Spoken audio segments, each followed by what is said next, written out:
ಮಂತ್ರಾಲಯಕ್ಕೆ ಹೋಗೋಣ.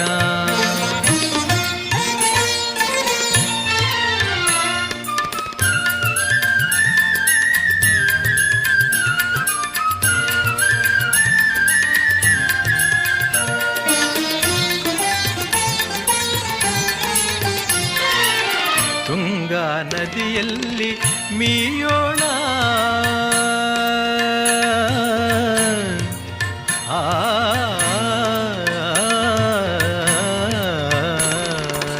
ತುಂಗಾ ನದಿಯಲ್ಲಿ ಮೀಯೋಣ, ಸುರಗಂಗಾ ಸ್ನಾನವದೆನ್ನೋಣ. ಮಂಗಳಮೂರುತಿ ಮಂಗಳಮೂರುತಿ ಮಂಗಳಮೂರುತಿ ರಾಘವೇಂದ್ರನ, ಮಂಗಳಮೂರುತಿ ರಾಘವೇಂದ್ರನ ಅಂಗ್ರಿಗಳ